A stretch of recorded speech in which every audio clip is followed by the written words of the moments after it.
If you want to become truly magnetic in 2026, you need to build real confidence. I mean, say yes when you want to say yes, say no when you want to say no, stop people pleasing, be authentically you, feel good within yourself, and start to truly love yourself, okay? Not the fake confidence. You just walk like her, talk like her, and then magically you become her, because that does not work. Welcome back to my podcast, The Science of Becoming Her, where I teach you the correct way to embody the glowiest, best version of you.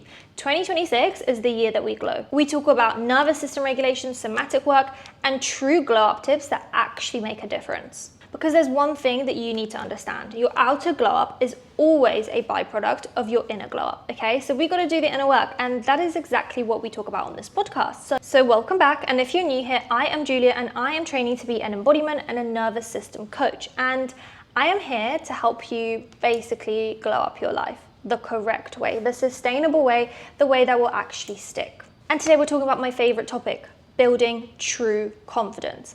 This honestly is the reason why I got into this sort of line of work and why I want to be an embodiment coach, because I think this is a thing that 99.9% of girls struggle with. We all compare ourselves to other people. We always try to be like someone else, and we always chase the outer glow ups or the things that will make us look better in hopes that we will feel better. And that couldn't be further from the truth, okay? When I started my glow up journey, which I spoke about in my previous podcast, so if you haven't seen that, go watch that first.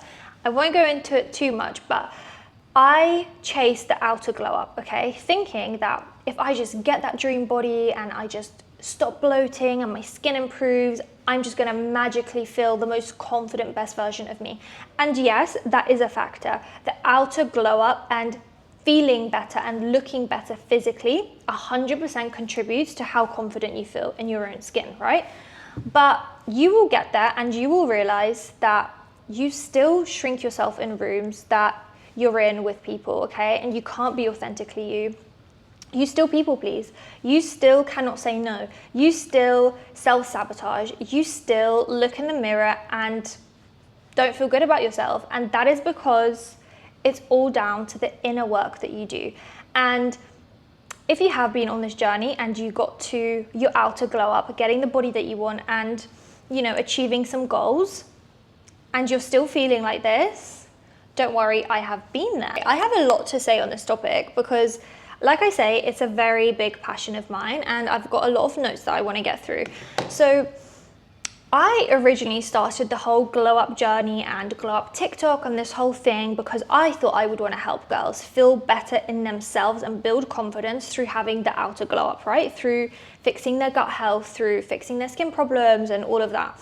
Because I truly thought that when I got there, that I will feel just my authentic self that I can be when no one is around.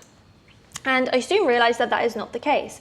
I, got the body that I wanted and my skin cleared up, and yes, I felt great in myself, but I still had that little me inside me who had body dysmorphia, who still shrunk herself in rooms, couldn't be authentically herself, was still just not being her true self online.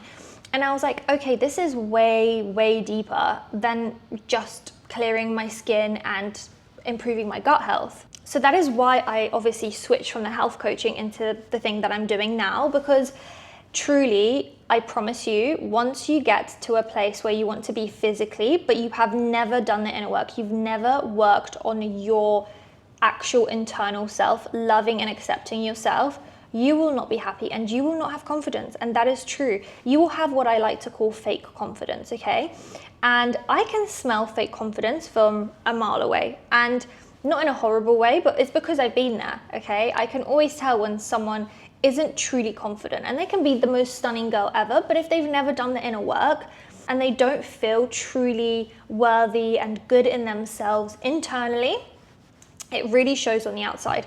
And those people that you see that are actually magnetic and people gravitate towards them and want to be friends with them, and they just feel so good around them, that is someone who has true confidence. When you see those people and you're like, oh, wow, I just wish I had your confidence. I wish I was you. Confidence is your natural state. When your body feels safe enough to be seen, that is where the nervous system work comes in. Real confidence is not something you put on, okay? So that is why acting like her, walking like her, talking like her only gets you so far. because it's fake confidence. And that is why affirmations in the mirror, everything that you've been doing to embody the person without the internal state has never worked, okay? If you've been there and you've set yourself a goal to be this person, to do the things, and 2026 will be different, and then you just lose confidence. I'm not good enough, I'm not pretty enough, I don't want to post the content, I look weird, what will people think? It's stopping you from living your dream life. We need to build real confidence. If real confidence came from affirmations, walking like her, talking like her, then you wouldn't have a vision board every single year to be like her, okay? You would be her. Those things do not work. And the reason they don't work is because your internal state is completely different to the identity you're trying to build. You might think, well, no, I do that and I feel so much better. Yes, that version of confidence, like I say, what I call fake confidence, works until something triggers you, okay? Until a prettier girl walks into the room and automatically you feel intimidated. Until you go on a date and you don't feel good enough for that guy. Until you stop posting the content and you don't feel pretty enough, so you stop. That's because, again, you haven't done the inner work. So it will collapse under stress and it will depend on validation that you get. And it will very quickly disappear once you get criticized, rejected, or you're alone, okay? Real confidence is what is left when you stop trying to be like someone else, when you can be authentically you. And that is going to get you very far in life. So I want to talk today about how we can actually build the real confidence, because most people get to a point in life, usually in their 40s, I would say, where they start to stop caring truly about what people think, right? They start becoming confident in their own skin. They've had children, they have a life. They don't care about what people think about them from school, which is a lot of the reasons why we stop ourselves doing the things we want to do, because we really care about what people think. But I don't know why, because I used to be like that too. So most people will start to build that true confidence in their 40s.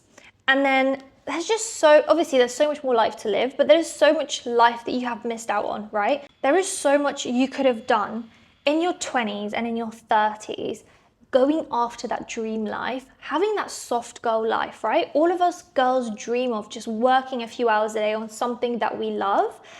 And that takes confidence. It takes confidence to go after your dreams, and most of us don't do that. Most of us stay in a job just because it's a secure job, and we're kind of unhappy our whole life. We're in a relationship where we're not really happy, but that's just life.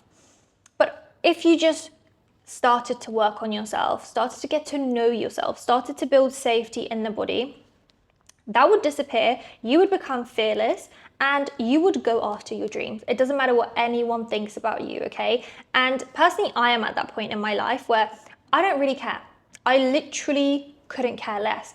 And if you asked me the same question just a year ago, I really would have cared of what people think about me. And it definitely stops me talking about the things that I truly wanted to talk about, whether that's online or with people. And even if you follow me on TikTok, and if you do, go back to my content a year ago, I am completely different. I speak different. You can just tell I'm kind of acting for the camera, really scared to be true to myself. And like I said, the past year has been a year for me where I really wanted to go deep, understand myself, build true confidence, and I'm very much still on the journey. But I have done a 360 from there till now. And all I've been doing is focusing on my nervous system work, my somatic work. It's been life-changing, okay? That is how we build true confidence.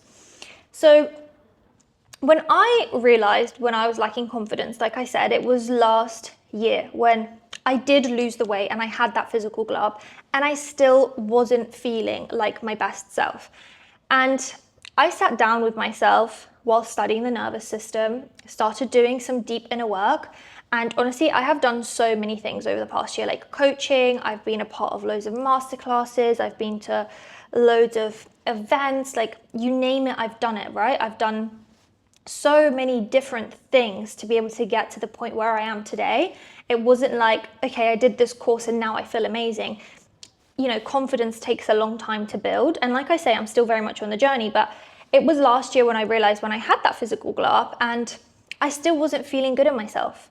I was traveling a lot and I was in my bikini a lot, and I was just like, I still had that internal thing of I just don't like the way I look, and it was really stopping my confidence. And I was very self-critical about the way I looked, my face. I always found something wrong with me. I was like, okay, maybe I need a bit of filler, maybe I need something there. Like I still look really weird. There was always something. And I was like, oh my gosh, this is never going to stop. And it got to a point where I was like, I am mentally exhausted with this, okay? It's like, it's not cute. And my boyfriend, I remember, said to me, he was like, oh my gosh, can you just stop criticizing yourself all the time? Like, it's actually getting annoying. And I was like, okay, okay, this is not cute. It's really affecting me now. But I look so much better than I did before. Like, what is with that?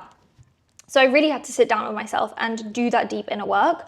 And I sat down and I was like, okay, Julia, like you have a very bad body dysmorphia, and like, I don't know if image dysmorphia or like looks dysmorphia is a thing, but you know, 99% of us struggle with that. It's something that I always told myself, that's just a part of me, you know, like I just will never like that about myself. I will never accept that. Like, that's just me.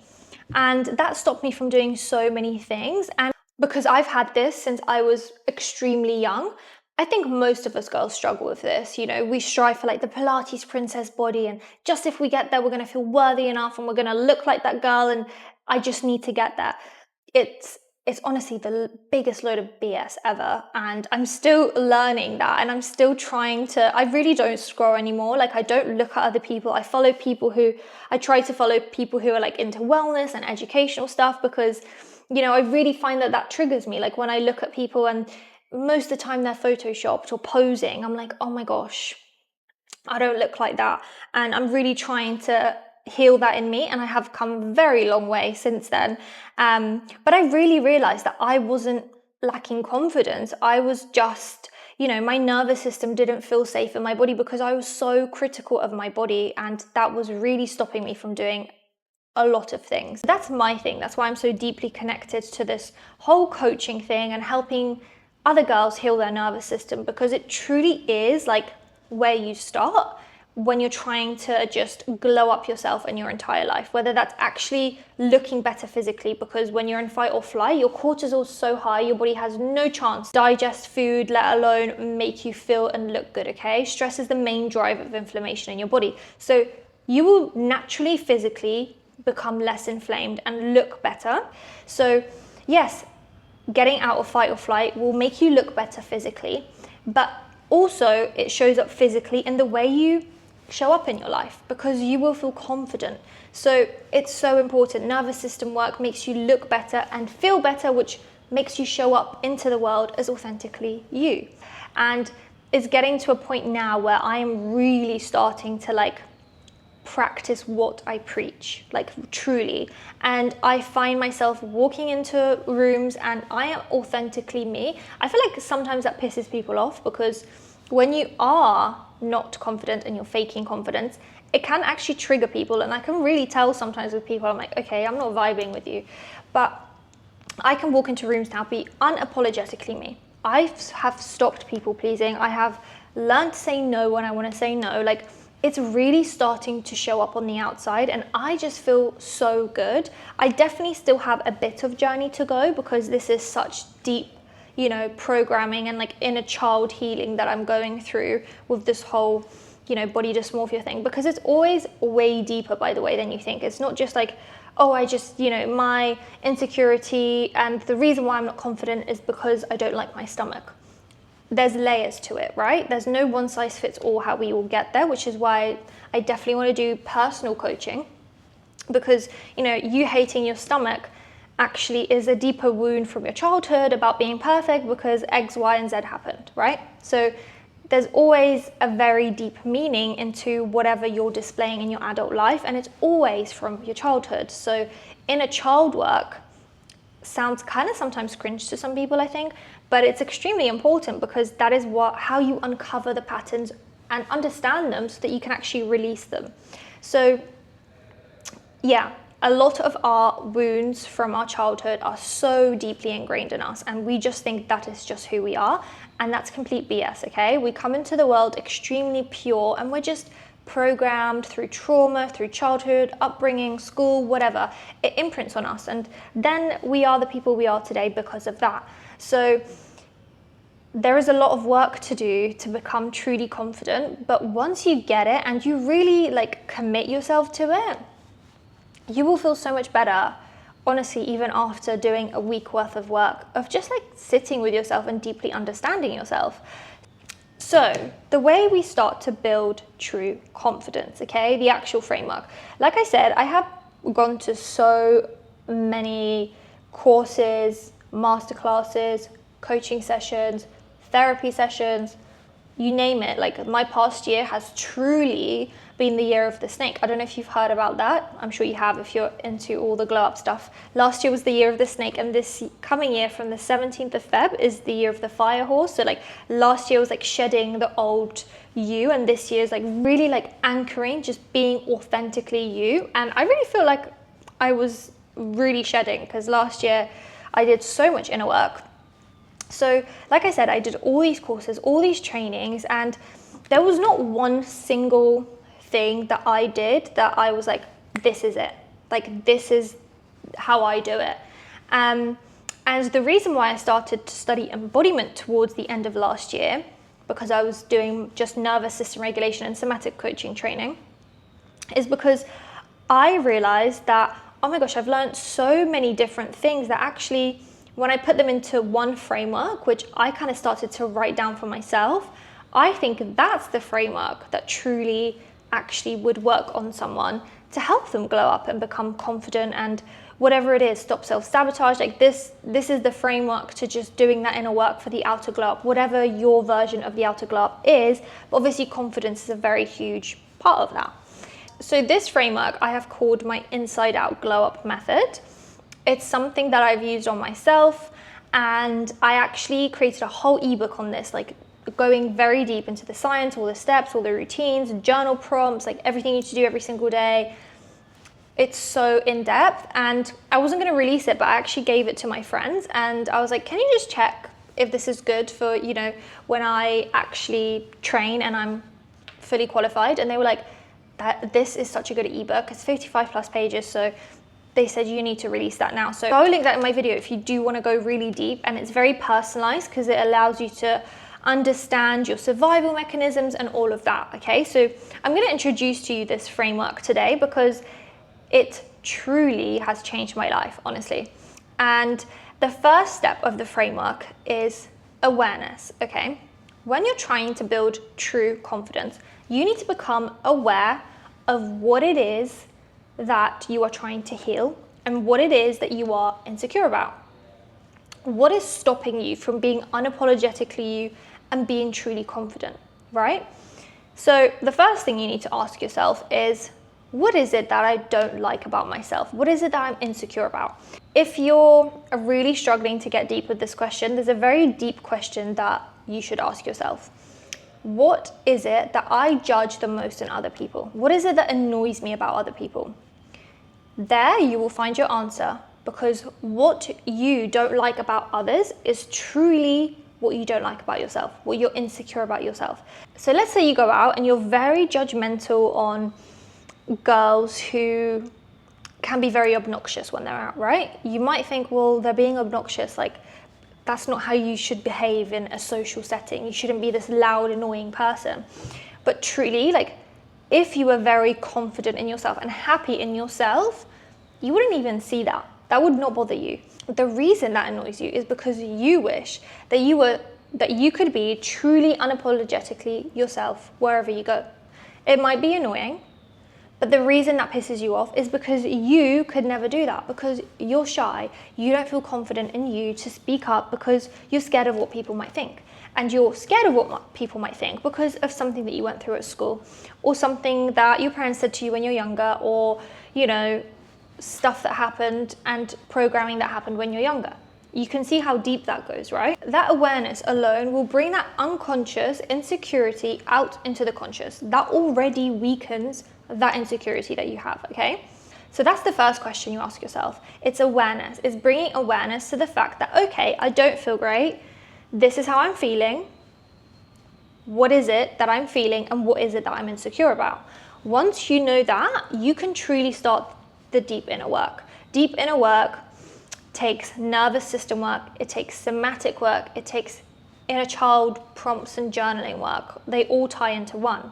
So then step 2 is regulation. Regulation is our nervous system work. This is extremely important. Once you're aware of this insecurity, you can start to regulate yourself, because when your nervous system does not feel safe, confidence cannot physically exist. It's literally as simple as that. Your body will choose protection over expression every single time. Essentially, regulation will allow your body to feel safe to be seen, because we are wired for safety, okay? Anything that's expansive and associated with growth, you will self-sabotage from if you haven't taught safety in your body. If your body essentially is running on fight or flight mode and thinks there's a lion trying to kill it all the time.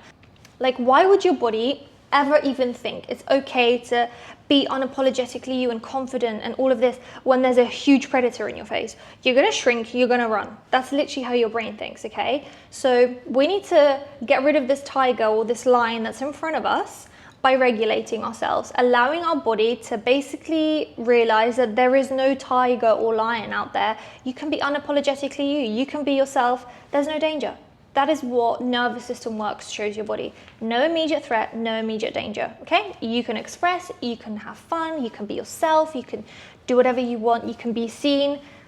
If you're on TikTok making a video, there is not a lion behind your camera about to eat you. It's okay. It seems quite funny, really, but that is how our brains genuinely think, okay? We are wired through our ancestors to think in this way. Now in our society, we react to such small things like our ancestors would react to a tiger being in front of them, okay? So you trying to show up online is the same reaction in the body as to someone years and years and years ago when they were faced with a predator. It's ridiculous. Once you start to actually tell yourself that, you're like, okay, this is actually ridiculous. Let's work on it. So regulation is extremely, extremely important, because like I say, it will help that invisible tiger or lion disappear. You can be you can be yourself, you can post what you want, say what you want, act however you want, and no one cares, okay? You shouldn't care. So that is why we do regulation. So if you don't know what regulation is essentially doing your breath work, slowing down your breathing, your humming work, physically stimulating the vagus nerve, the nervous system, to calm down, to get into the parasympathetic nervous system, the rest and digest, where you're not constantly feeling like this and you can just relax, okay? That is what regulation does, and it's done through breath work, there's so many practices that you can do. There's practices you should be doing every single morning and evening, and also practices at what I like to call the SOS moments, the moments where you feel these insecurities creeping up. There's tactics you can use, okay, to regulate yourself back and actually stop the pattern and break this cycle and start to rewire a new cycle. That is how you actually break old habits. Whatever you're trying to achieve is realizing in the moment what you are doing, because you're building that awareness, and then using regulation to regulate yourself back into the present moment, and that actually starts to break that pattern. And that is how you break any pattern, by the way, whether it's building confidence, eating habits, whatever it is, again, comes through nervous system work, right? So we are able to then break the pattern, regulate ourselves back in that moment, and tell our body, okay, that wasn't scary. Okay, I posted that bit of content.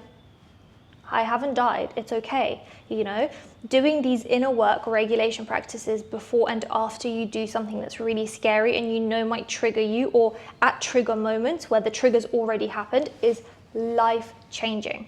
And then doing daily practices, morning and evening, based on your survival mechanism and mode that you operate from.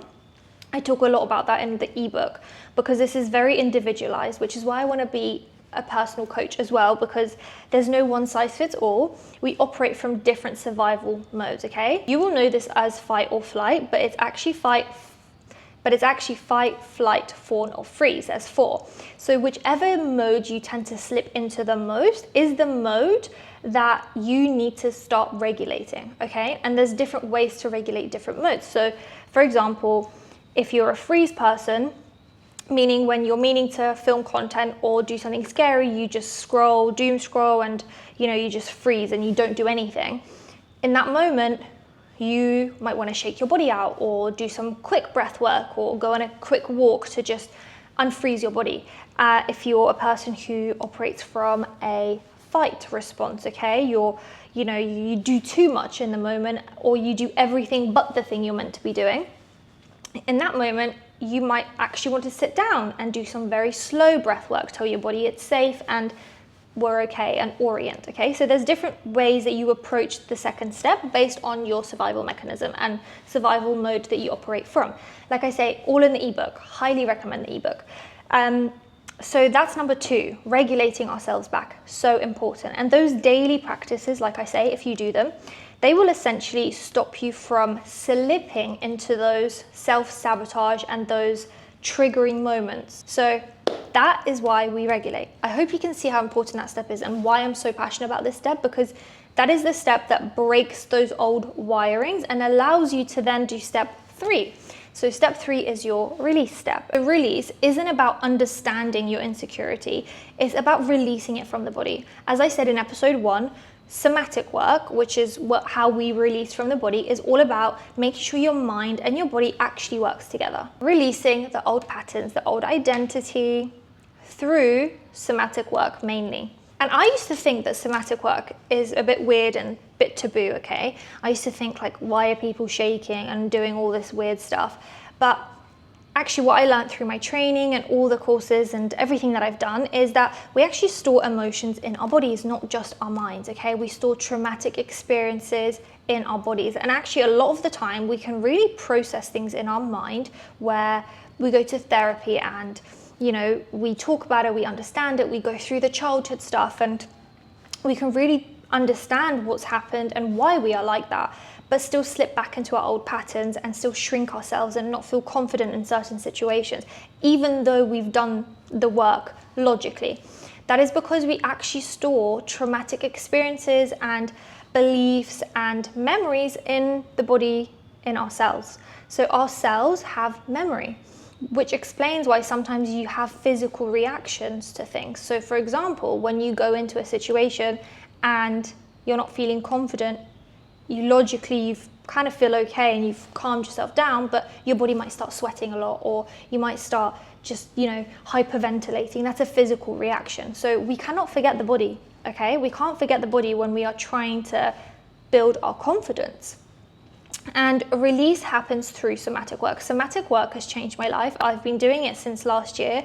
Before that, I was just really focusing on the body safety and the therapy and the logical processing of, past experiences and identities and whatever. And then I found that somatic work for me was the missing piece. So if you find that you're journaling and you're understanding your childhood and you're doing all of that work, but you've never done work on the body, physical releases, it's life-changing, honestly. So that comes from emotional releases, physical somatic work. So dancing is such a great somatic outlet. I love dancing. For me, dancing is such a great somatic outlet, especially for us females. If you find that you have extremely tight hips as a girl, that usually means you are very low on confidence, because for us girls, we store a lot of emotions, unprocessed emotions, especially in our hips. So even something like dancing or stretching your hips, getting into the splits can make you grow so much in confidence. So there's many ways that you can do these somatic releases. And then another form of release and somatic practice as well is journaling, is doing that work on your inner child, understanding your patterns, releasing them. That is a part of release as well. So this step is extremely important too. If you've never done this step, I highly recommend not just journaling, not just seeing a therapist, not just talking to someone about your problems, actually working on your body too, okay? Don't forget the body. The body's way bigger than our brain, physically. So don't forget, we have to work on our body too. Then comes the last and final step, which is embodiment. So that is why I say true embodiment comes from inner work, because you can see how this all ties together. And obviously embodiment is talking like her, walking like her, and all the things that we do to try to be confident that never work, because we don't feel comfortable when we grow. The only way that you will grow is if you get uncomfortable. And embodiment makes you uncomfortable. You have to pretend to be someone you're technically not yet, okay? And when you're uncomfortable, normally without doing the inner work, you will shrink and go back to your old self. You won't feel good enough, you won't feel pretty enough, you will just physically react and you will think, no, this is not for me. Okay, so that is why true embodiment comes with all the steps before. We can then embody from safety. We can then embody the person we want to be and feel good about it. And actually, when you embody and you find yourself in a pattern of filming content, deleting it, not feeling good enough, going after the thing, or trying to eat healthy, sabotaging, going on a date and just instantly shrinking because you don't like your body or whatever, that's when fake confidence stops working. You can't tell yourself in the mirror, no, I look great tonight, I'm feeling good about myself, if internally your body doesn't feel safe.